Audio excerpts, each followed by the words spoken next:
Today we're going to be talking about setting up data fields for a particular activity that you actually do.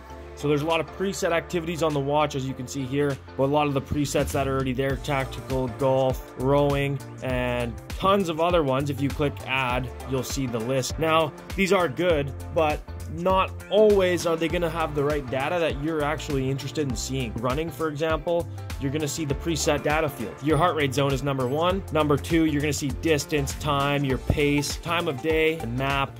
You know, there's some missing data here that, for me, that isn't exactly on here. We're going to be creating our own activity, and we're going to be adding our own data fields. So if you're at the top of your activity list, to click upward and click add. Again, I'll click upward and click other. We name our activity, so I'll just name it sprinting. We're gonna go back all the way to the top, and there's gonna be a check mark ready to go. So we're gonna start off with data screen. In the top right button, you see this little pencil. That means that's your edit button. So this is kind of like preset. It gives you already some data screens, but this is not really how I want to see it. So we're gonna click this, the red little mark here, and go into the layout. So layout, you can see you get multiple different sections. 1 screen of data, 2 screens of data, 3, and so on and so on. And it's kind of annoying. I don't need 5 different points of data while I'm trying to do sprinting. First of all, for myself, I like to get rid of all of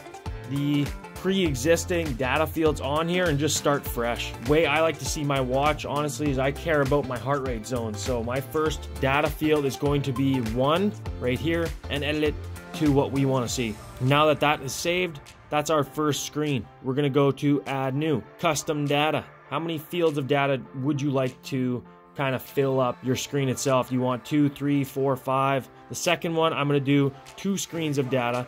It's for me to choose my field 1. Since I'm doing sprinting, timer fields is perfect. Boom. Second, we'll go to distance field, and then it's gonna bring up this menu where it says press up or down to change location. So this is saying, do you want it above your heart rate or do you want it below your heart rate? Now we'll do a little bit more intricate. I see one that I like right here. So this is field 1, 2, and 3. I'm gonna go with speed, and we're gonna do average speed. I mean, average speed is gonna be good, because if I'm doing intervals and stopping and starting, this is gonna let me know if I'm doing better or I'm doing worse over the next few weeks while I do sprint intervals. There we go. So we're gonna do average speed.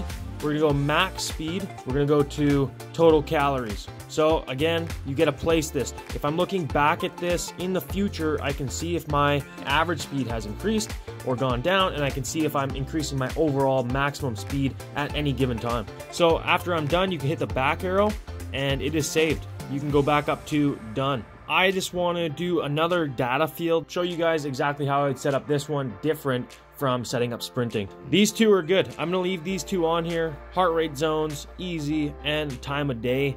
Let's go 3 screens of data. Pace fields are perfect for hiking. So for me, why I like to see this, I love to see distance, how far I've gone, my pace to see if I'm losing speed or gaining speed, and then your average pace. If you're planning on hikes in the future, let's say you hike 5 mountains, for example, take your average pace of all 5 mountains. You can then go back to Garmin Connect, and when you're planning a hike, type in your personal average pace that you do, and it'll let you know exactly how long it takes you to hike the mountain.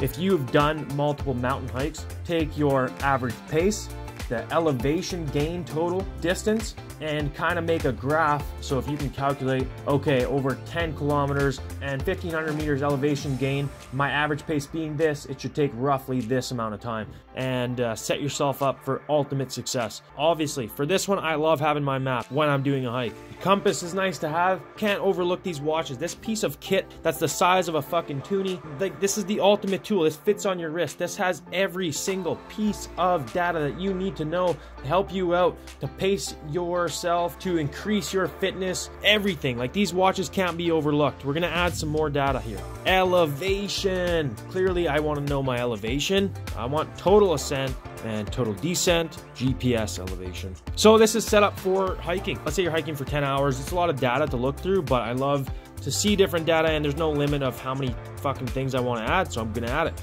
And then this is my elevation page, so we will go to done. This is actually probably set up better than my regular hiking. This is exactly how you set up data fields. These are 2 examples of the different data fields that you would set up for your different activities that you do personally.